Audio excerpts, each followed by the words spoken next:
Good morning all of you. हाँ तो बेटा अपना जो है थर्ड चैप्टर चल रहा था, अंग्रेजी साम्राज्य का प्रतिकार व संघर्ष के अपन जो है बात कर रहे थे बेटा।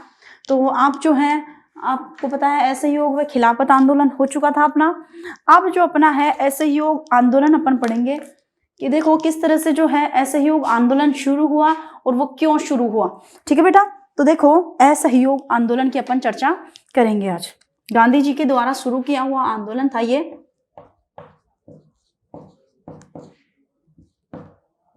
असहयोग आंदोलन। ठीक है बेटा, तो देखो इसमें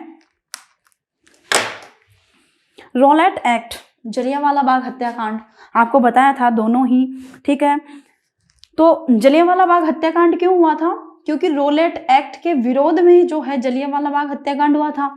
रॉलेट एक्ट जब आया था, अंधा कानून जिसको अपन कहते थे, ठीक है, तो अंधे कानून के विरोध में जलियांवाला बाग अमृतसर में जब सभा हो रही थी और वहां पे जनरल डायर ने गोलियां चला दी थी, जिस वजह से जो है वहां पे लगभग 1000 आदमी मारे गए थे और उसे ही जलियांवाला बाग हत्याकांड अपने कहा था। ठीक है, हत्याकांड और हंटर कमेटी की रिपोर्ट, हंटर कमेटी ने क्या रिपोर्ट दी थी कि जो मतलब जनरल डायर था उसको मतलब ये कहा था कि ये यहाँ पर शासन नहीं कर सकते, बाकी उनको कोई सजा नहीं दी थी, बस इतना ही जो है उनको कहकर टाल दिया था। ये हंटर कमेटी की क्या थी? रिपोर्ट थी। तुर्की का विभाजन हो गया था, आपको बताया था, खलीफा का पद छीन लिया गया था, उसी के विरोध में जो है खिलाफत आंदोलन भी शुरू हुआ था बेटा। ठीक है, खलीफा पद का समाप्त करना आदि से गांधी जी अत्यधिक पीड़ित हुए। समझ में आ गई? यदि आपसे पूछे असहयोग आंदोलन क्यों शुरू हुआ या असहयोग आंदोलन क्यों हुआ, तो उसके कारण आपके सामने है। रॉलेट एक्ट के विरोध में, पहली चीज, जलियांवाला बाग हत्याकांड के विरोध में, हंटर कमेटी की रिपोर्ट। हंटर कमेटी क्या थी कि जो जलियांवाला बाग हत्याकांड में, जलियांवाला बाग जो हत्याकांड हुआ था उसकी जांच करने के लिए कमेटी बनाई गई थी, जिसे हंटर कमेटी जो है कहा जाता था। तो उस हंटर कमेटी की रिपोर्ट में जनरल डायर को निर्दोष घोषित कर दिया था। इसके विरोध में जो है ये क्या हुई थी, एक कमेटी मतलब ये एक रिपोर्ट बनाई थी और उस रिपोर्ट में उसको बेगुनाह साबित किया गया। इसके विरोध में इससे भी गांधी जी क्या हुए, बहुत ज़्यादा प्रभावित हुए कि उसने गुनाह किया था लेकिन उसको बेगुनाह साबित किया गया। ठीक है, अब देखो इसके बाद में खलीफा पद क्या हो गया था, समाप्त कर दिया गया था। इससे गांधी जी बहुत ज़्यादा पीड़ित हुए और 1920 में कांग्रेस ने अन्यायी सरकार के सहयोग करने का प्रस्ताव पारित किया।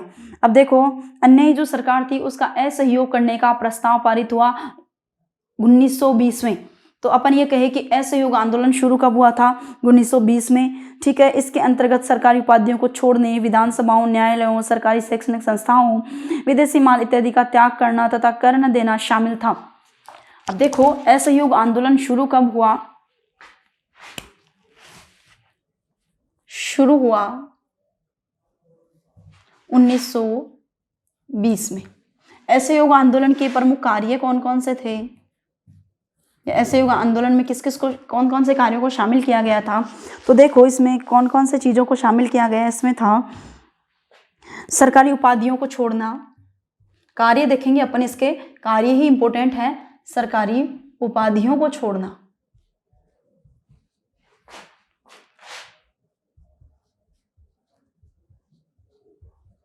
ठीक है, सरकारी उपाधियों को छोड़ना। इसके अलावा जो था मतलब विधानसभाओं का, न्यायालयों का और मतलब सरकारी शैक्षणिक संस्थाएं थी, विदेशी माल थी, इनका त्याग करना। तो विधानसभा,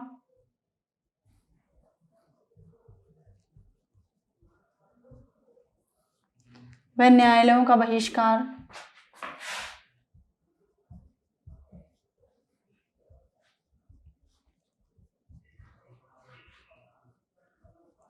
इसके कुछ कार्य सकारात्मक थे, कुछ कार्य नकारात्मक थे। तो ये नकारात्मक कार्य हैं।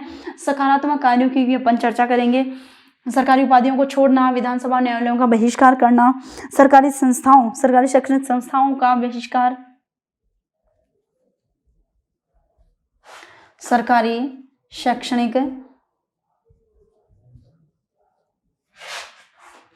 संस्थाओं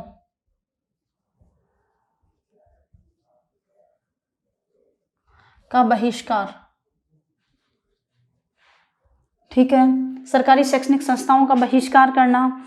इसी के साथ में जो था जैसे विदेशी माल का बहिष्कार,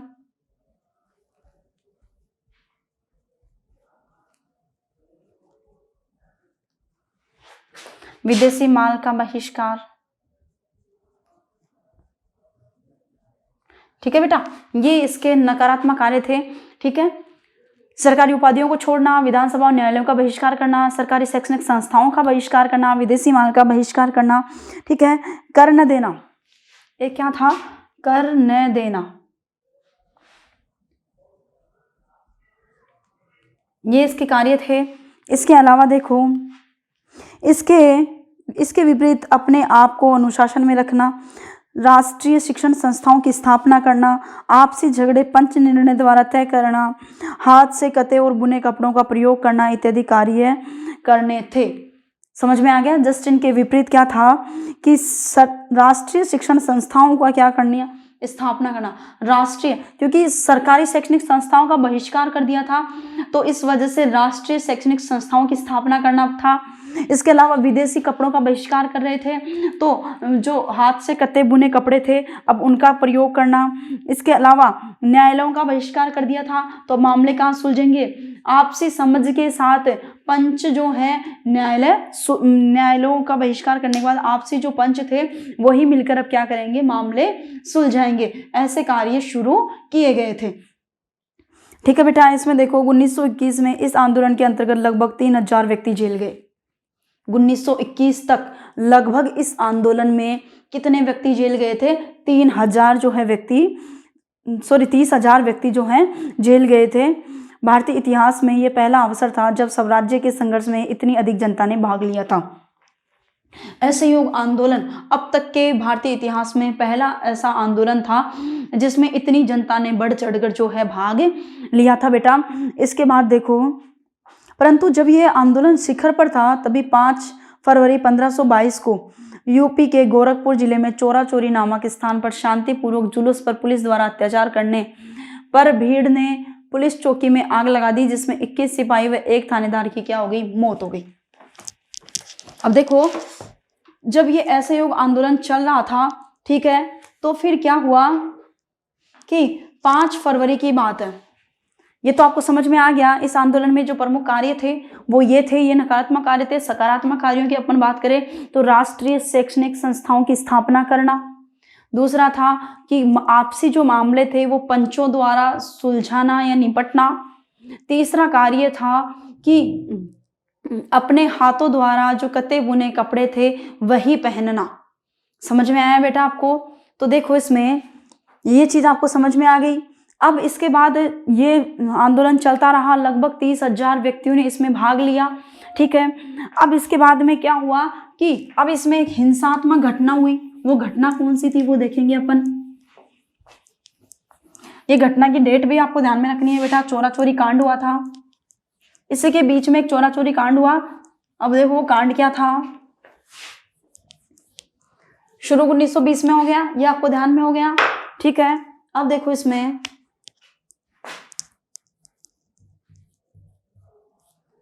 चोरा चोरी कांड, ठीक है, ये हुआ 5 फरवरी 1922 की बात है। ठीक है बेटा, चोरा चोरी कांड कब हुआ था, 5 फरवरी 1922 को। अब देखो ये कांड क्या था कि जब लोग पैदल मार्च निकाल रहे थे, ठीक है, एक शांति मतलब रूप से शांतिपूर्ण तरीके से लोग जुलूस निकाल रहे थे और पुलिस ने उसी पर, वहां पे गोरखपुर चौकी थी, वहां पर ही जो है उनको क्या कर लिया, रोक लिया। पुलिस ने जबरदस्ती उन लोगों को रोक लिया। तो वहां पे जो गुस्साई हुई भीड़ थी उसने उस थाने में, उस चौकी में आग लगा दी, जिसमें 22 लोगों की हत्या हो गई थी। 22 लोगों की जब हत्या हुई तो उसमें 21 तो थे सिपाही और 1 था थानेदार। वो उनकी वहीं पर क्या हो गई, हत्या हो गई।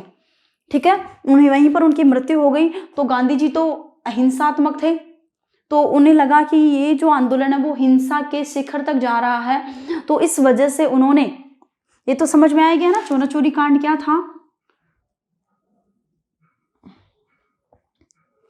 गुस्साई भीड़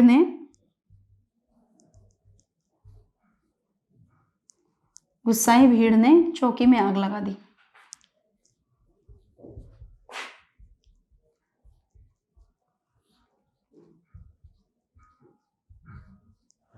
पुलिस चौकी में आग लगा दी।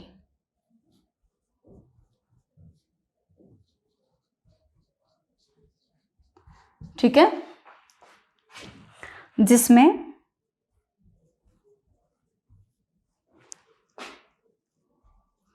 22 लोगों की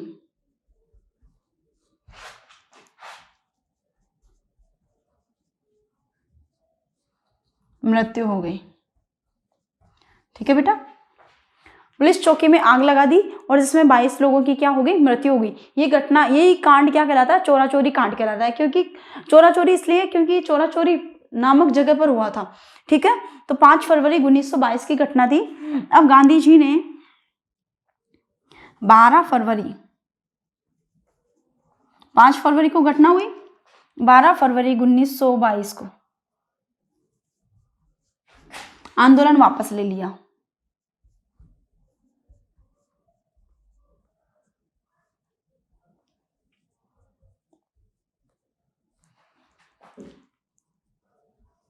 ठीक है बेटा, ये चीज समझ में आई आपको।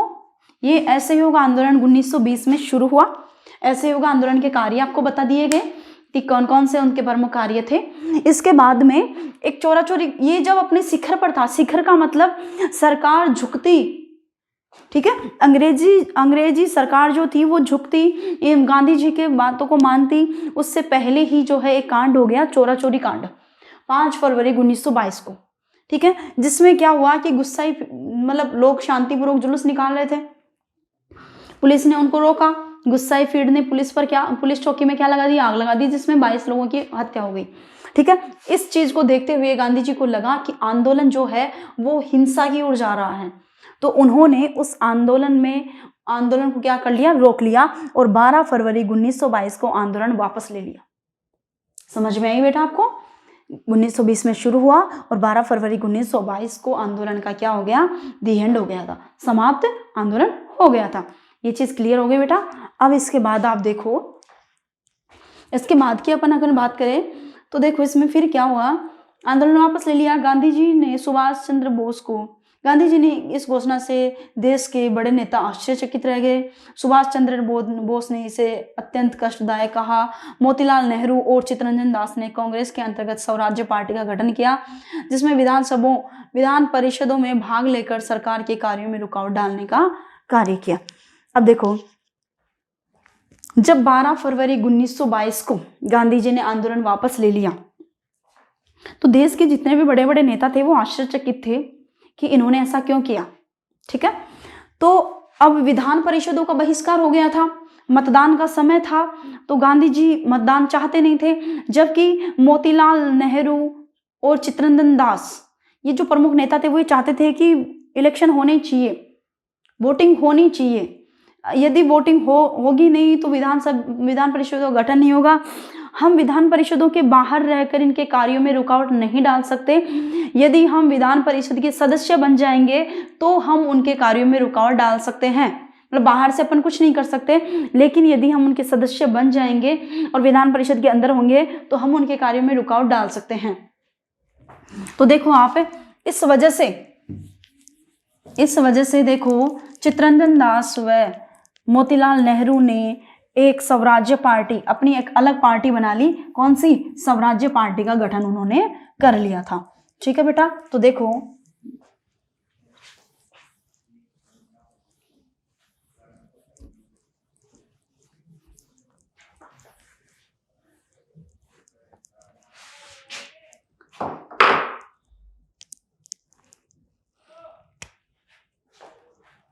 स्वराज्य पार्टी का गठन,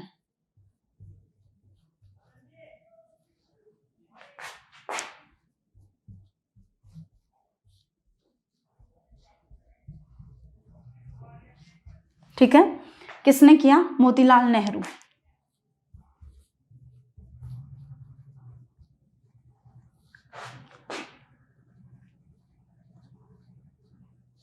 वह चित्तरंजन दास।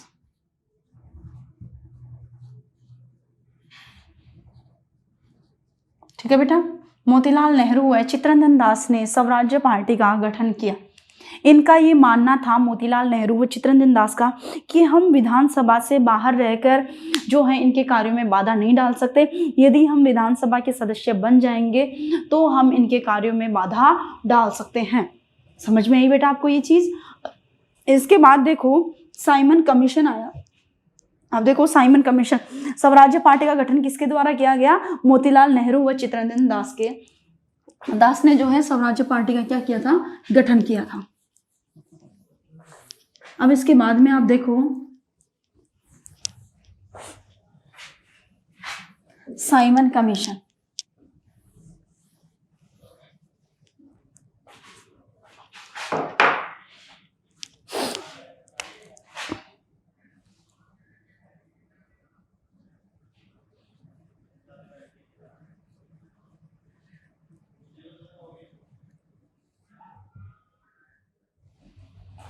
अब देखो साइमन कमीशन का गठन क्यों किया, क्या था साइमन कमीशन? 1919 से के भारत सरकार अधिनियम के कार्यों की समीक्षा करने के लिए ब्रिटिश सरकार ने 1927 में सर जॉन साइमन की अध्यक्षता में कमीशन बनाया, जिसमें 7 सदस्य थे, लेकिन इसमें कोई भी भारतीय नहीं था। 3 फरवरी 1928 को एक कमीशन मुंबई पहुंचा तो इसका जबरदस्त विरोध हुआ। लाहौर में इसका विरोध लाला लाजपत राय के नेतृत्व में किया गया। विरोध कर रहे लोगों ने पुलिस में अंधाधुंध लाठियां की वर्षा की, जिसमें लाला लाजपत राय के सीने में चोटें आई और 1 महीने बाद उनका देहांत हो गया। 1930 में इस कमीशन की रिपोर्ट आई, जिसमें कहा भी गया कि औपनिवेशिक साम्राज्य की स्थापना की कहीं भी औपनिवेशिक स्वराज्य की स्थापना की बात नहीं कही गई। देखो साइमन कमीशन ये था कि ब्रिटिश सरकार ने 1919 का सरकार अधिनियम बनाया था। ठीक है, एक अपन कहे कि एक संविधान बनाए थे, कुछ नियम बनाए थे। 1919 का अधिनियम जिसको कहा गया है 1919 अधिनियम। ठीक है, तो उस अधिनियम के अंतर्गत कितने कार्य हो रहे थे या वो कितना सक्सेस रहा, इस चीज की समीक्षा करने के लिए एक कमीशन बनाया गया था और उस कमीशन का जो अध्यक्ष था सर जॉन साइमन था। और सर जॉन साइमन के अलावा इसमें 7 सदस्य और थे। ठीक है, लेकिन 7 ही क्या थे? विदेशी थे या अंग्रेज थे। इसमें एक भी भारतीय नहीं था। समझ में आई कि साइमन कमीशन जो है वो बनाया क्यों गया था? 1919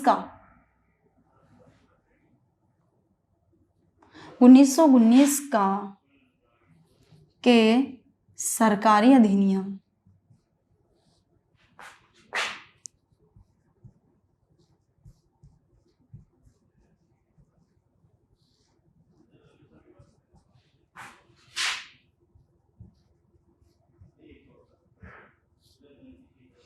समीक्षा हेतु बनाया गया कमीशन।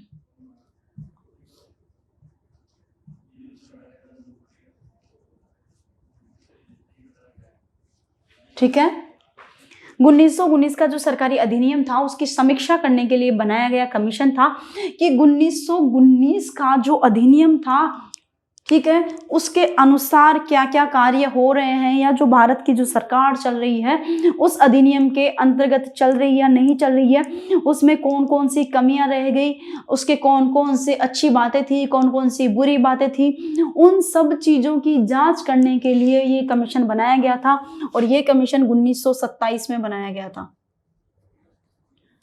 27 में बनाया गया था सर जॉन साइमन की अध्यक्षता में।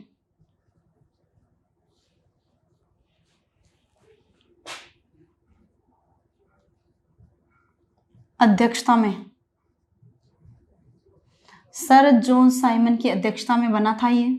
ठीक है, सर जॉन साइमन की इसमें 7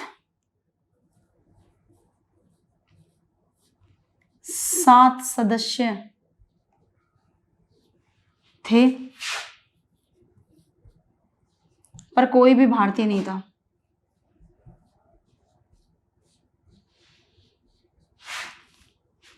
कोई भी भारतीय नहीं।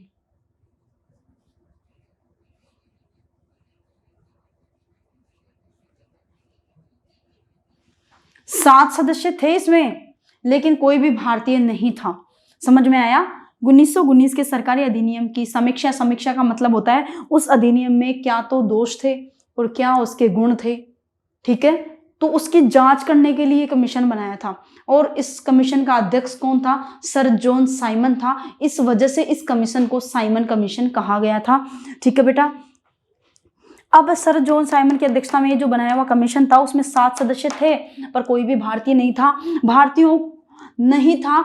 इस वजह से ही जो है इस साइमन कमीशन का विरोध किया गया था कि इसमें जितने भी सदस्य हैं वो सारे अंग्रेज हैं, तो वो अच्छा ही बताएंगे इस अधिनियम को, बुरा कभी नहीं बताएंगे, ठीक है। तो इसका विरोध जो है मुंबई में जब इसका भारी विरोध किया गया, कोई भी भारतीय नहीं था, इस बात पर विरोध हुआ था। जैसे ही साइमन कमीशन भारत आया था तो मुंबई में इसका जबरदस्त विरोध हुआ था, और गो बैक साइमन के नारे इसमें जो है लगाए गए थे। अब यहीं पर क्या हुआ, इसका साइमन कमीशन के विरोध में लाहौर में लाला लाजपत राय जब साइमन कमीशन का विरोध कर रहे थे तो वहां पे पुलिस द्वारा लाठीचार्ज किया गया और लाला लाजपत राय के सीने पर लाठियों से वार किया गया, ठीक है। उसी वक्त लाला लाजपत राय ने कहा था कि मेरे सीने पर लगी एक एक लाठी का हिसाब लिया जाएगा, और कुछ समय बाद में लाला लाजपत राय की क्या हो गई बेटा? मृत्यु हो गई थी, ठीक है। तो देखो इसमें 3 फरवरी 1928 को ये कहाँ पहुंचा था? मुंबई पहुंचा था। बनाया कब गया था? 1927 को। 3 फरवरी 1928 को बंबई पहुंचा।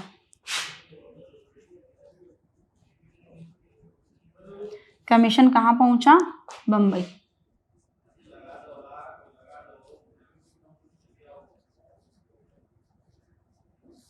ठीक है, बंबई पहुंचा। ये चीज समझ में आई है आपको? ये बंबई पहुंचा कमीशन। इसके बाद में देखो फिर क्या हुआ कि इसका विरोध हुआ। अब लाहौर में, बंबई में तो विरोध हुआ ही, लाहौर में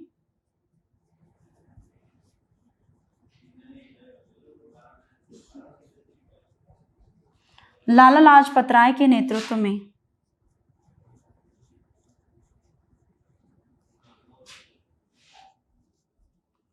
विरोध हुआ।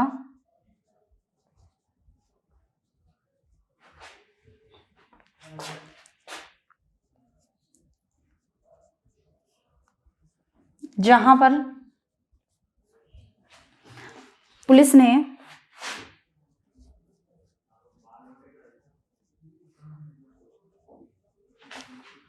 लाला लाजपत राय पर लाठियों से हमला किया।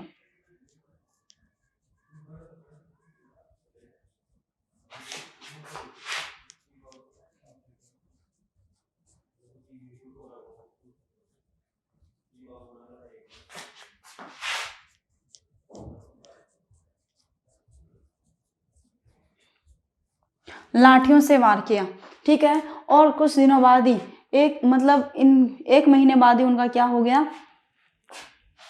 1 महीने बाद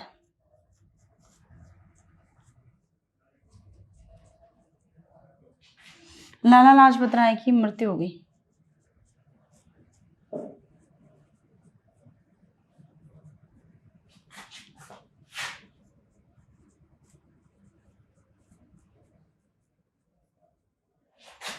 मृत्यु हो गई, ठीक है।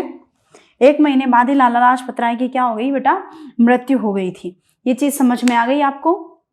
ये साइमन कमीशन था आपका पूरा।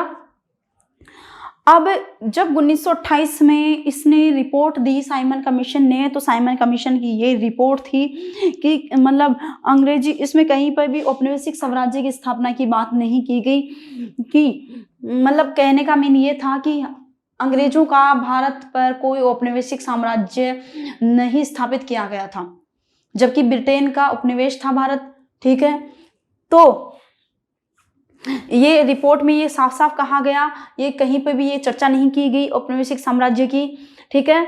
तो इस तरह से ये जो साइमन कमीशन है वो आपका क्या होता है, कंप्लीट होता है। 1919 के सरकारी अधिनियम की समीक्षा के लिए बनाया हुआ एक कमीशन था। 1927 में सर जॉन साइमन की अध्यक्षता में ये बनाया गया था। इसमें 7 सदस्य थे पर कोई भी भारतीय नहीं था। 3 फरवरी 1928 को कमीशन मुंबई पहुंचा।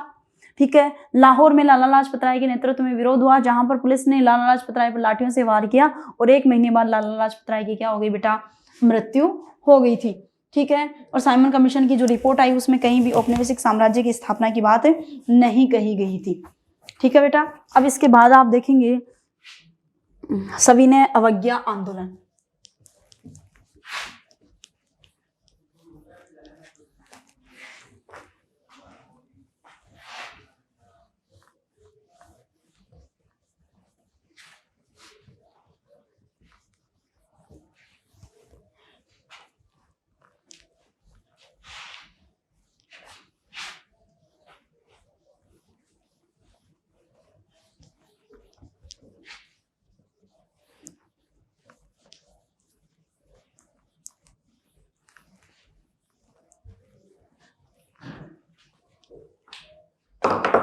सविनय अवज्ञा आंदोलन की अपन बात करेंगे बेटा। ठीक है, तो इसमें थोड़ा सा अपन देख लेते हैं। 30 दिसंबर 1928 को कांग्रेस अधिवेशन में पंडित जवाहरलाल नेहरू की अध्यक्षता में कांग्रेस ने पूर्ण स्वराज्य की क्या कर दी, प्रस्ताव पारित कर दिया। 30 दिसंबर 1928 की बात है, जब साइमन कमीशन ने अपनी रिपोर्ट दे दी थी, तो उसके बाद की बात है। ठीक है, देखो सविनय अवज्ञा आंदोलन की अपन चर्चा जो है नेक्स्ट वीडियो में करेंगे, लेकिन थोड़ा सा अपन देख लेते हैं कि मतलब जो पंडित जवाहरलाल नेहरू थे उनके द्वारा पूर्ण साम्राज्य की जो है मांग रखी गई थी दिसंबर 1928 में, जब साइमन कमीशन की रिपोर्ट आ गई थी उसके बाद की बात है ये। ठीक है, तो देखो इसमें फिर जो है पूर्ण स्वराज्य के लक्ष्य को प्राप्त करने के लिए गांधी जी ने 78 सदस्यों के साथ साबरमती आश्रम से 200 किलोमीटर दूर गुजरात के समुद्र के तट पर स्थित डांडी गांव में के लिए पैदल चले।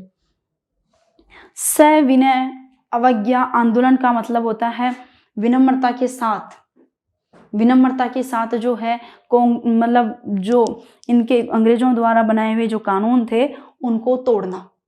तो सबसे पहले उन्होंने नमक कानून तोड़ा था। तो उन्होंने साबरमती आश्रम से चलकर 200 किलोमीटर दूर चलकर उन्होंने जो है 78 अनुयायियों को साथ में लिया और वहां पर जाकर डांडी पर पहुंचकर उन्होंने जो है एक मुट्ठी में नमक लिया और इस नमक कानून का उन्होंने तोड़ा था।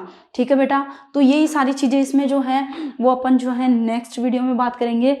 अब इसमें जो है बेटा आपके जैसे व्यक्तिगत सत्याग्रह हुआ, भारत छोड़ो आंदोलन जो हुआ, ठीक है, ये 2 आंदोलन आपके और रहे हैं।